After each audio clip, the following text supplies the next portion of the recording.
नमस्कार, मैं हूं मोनी और आप देख रहे हैं आदर्श सत्यांकित न्यूज। आइए रुक करते हैं आज की कुछ खास खबरों पर। दुर्गावती इंटरनेशनल स्कूल की सभी शाखाओं में स्वराज सप्ताह के प्रथम दिवस का आयोजन संपन्न। दुर्गावती इंटरनेशनल स्कूल की सभी शाखाओं में स्वराज सप्ताह के आयोजन के संदर्भ में नगर में आज दिनांक 9/8/2023 से स्वराज सप्ताह के प्रथम दिवस का आयोजन किया गया, जिसमें बच्चे पढ़ाई लिखाई के साथ साथ आज़ादी के 76वें महापर्व को 7 दिनों तक प्रार्थना सभा एवं प्रथम पीरियड में मनाया गया, जिसमें प्रथम दिवस की स्वराज हम स्वराज तुम के रूप में तिरंगा यात्रा निकालकर तिरंगे को सलामी दिया, जिसके बाद बच्चों द्वारा लाए गए पौधों का रोपण भी किया गया। इस दौरान विद्यालय के चेयरमैन सुशील कुमार मिश्रा, प्रबंधक डॉक्टर स्वतंत्र मिश्रा के साथ विद्यालय के समस्त स्टाफ मौजूद रहे। विद्यालय द्वारा कार्यक्रम स्वराज सप्ताह के क्रम में द्वितीय दिवस को स्वराज एक सोच के रूप में डिबेट, पेंटिंग, निबंध, स्लोगन, पोस्टर आदि कक्षावार प्रतियोगिता को आयोजित करेंगे। तृतीय दिवस को स्वराज की मनाएंगे, जिसमें बच्चे कक्षावार गायन, नृत्य एवं कविताएं जो कि स्वराज की धुन से संबंधित होगी सुनाएंगे।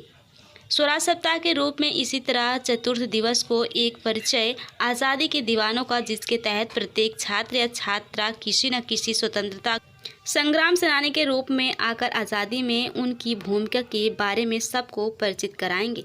अंत में 15 अगस्त को मार्च पास्ट के साथ तिरंगे को सलामी देकर विभिन्न प्रकार के रंगारंग कार्यक्रम आयोजित करेंगे, जिसके बाद विद्यालय द्वारा इस पूरे सप्ताह में विजयी बच्चों को पुरस्कृत भी किया जाएगा।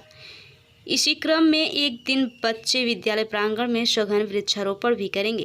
पर स्वतंत्रता दिवस स्वराज सप्ताह का आयोजन किया जा रहा है जी, क्या उद्देश्य है? इसके लिए Durgavati international group of institution में प्रति ईयर लगभग 15 सालों से स्वराज सप्ताह का आयोजन कराया जा रहा है। जैसा कि आप सभी लोग जानते हैं कि यह आयोजन 1947 से चलता आ रहा है, जबकि पहली बार 1947 में 8 अगस्त को क्विट इंडिया मूवमेंट किया गया था, भारत छोड़ो आंदोलन। उसके बाद 9 अगस्त से महात्मा गांधी ने करो या मरो का नारा दिया था। इस आयोजन को यहाँ कराने का उद्देश्य ये है कि बच्चे स्वतंत्रता के महापर्व के महत्व को समझें, वो भूल ना जाएं कि आज़ादी हमको कितनी कुर्बानियों के बाद मिली है।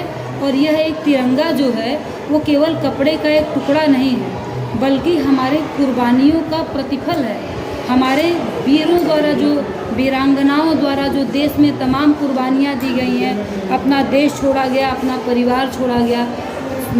बाल गंगाधर तिलक और बहुत सारे स्वतंत्रता संग्राम सेनानियों ने, चंद्रशेखर आज़ाद जैसे लोगों ने अपने प्राणों की आहुति दी, तब हमको ये तिरंगा मिला हुआ है। मैं तिरंगे के लिए एक बात कहना चाहती हूँ अपने बच्चों से हमेशा, और सभी प्रयागवासियों से भी मैं कहना चाहती हूँ कि मेरे देश तुझको नमन है मेरा, जीऊँ तो जुबा पर नाम हो तेरा और मरूँ तो तिरंगा कफन हो मेरा। ये मेरा मोटो होता है।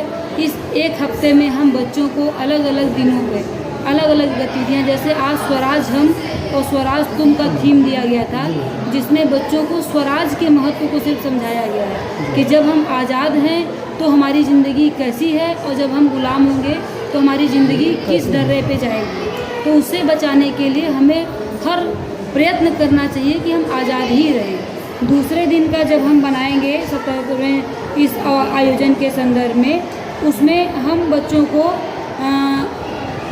स्वराज की धुन के नाम से मनाएंगे, जिसमें बच्चे स्वतंत्रता संग्राम से संबंधित पोयम, स्लोगन, सारी चीज़ें हम कराते रहेंगे, ठीक है। जिसमें बच्चे नारे देंगे, स्लोगन देंगे, निबंध प्रतियोगिताओं के द्वारा जानेंगे। इसके बाद हम भारतवर्ष में जो हम ग्लोबल वार्मिंग की समस्या देख रहे हैं, ग्लोबल वार्मिंग में क्या है कि धरती पे ओजोन परत क्षीण होती जा रही है, ऑक्सीजन की कमी हो रही है। तो इसी प्रोग्राम के तहत एक दिन सघन वृक्षारोपण भी किया जाएगा। इसकी पूरी सूचना हमने यहाँ पर पहले मीडिया को दी हुई है।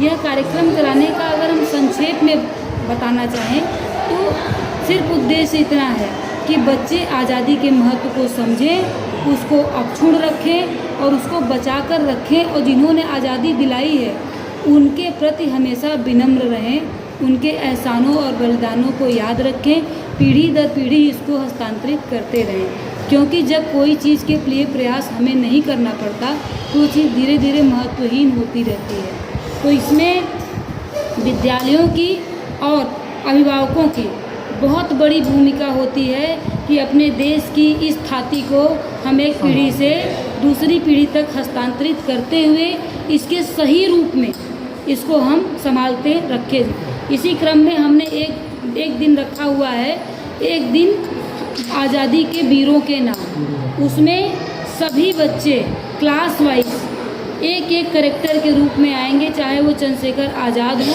और चाहे ज्योतिबाई फूले हो, चाहे भगत सिंह हो, किसी न किसी कैरेक्टर में बच्चे आएंगे और उनके बारे में जिस दिन जिस क्लास का बच्चा जिस कैरेक्टर में आएगा, टीचर की जिम्मेदारी है कि उनका पूरा इतिहास, उनका पूरा बलिदान, उनका पूरा योगदान उनको समझाएंगे। तो बच्चे इस तरीके से चीज़ों को समझेंगे, इसमें पढ़ाई का भी बहुत नुकसान नहीं होता और अपने इतिहास को जाने के बिना उसको अक्षुण्ण रखना असंभव है, ऐसी मेरी सोच है। इसलिए मेरा प्रयास रहता है विभिन्न कार्यक्रमों के माध्यम से बच्चों में छोटी छोटी बातों की प्रेरणा डालना और उनको इसके लिए अवेयर करना। इस आप सभी मीडिया कर्मियों के माध्यम से, चैनल के माध्यम से मैं इस स्वतंत्रता के महापर्व की सभी को बहुत सारी बधाई और शुभकामनाएं देती हूँ।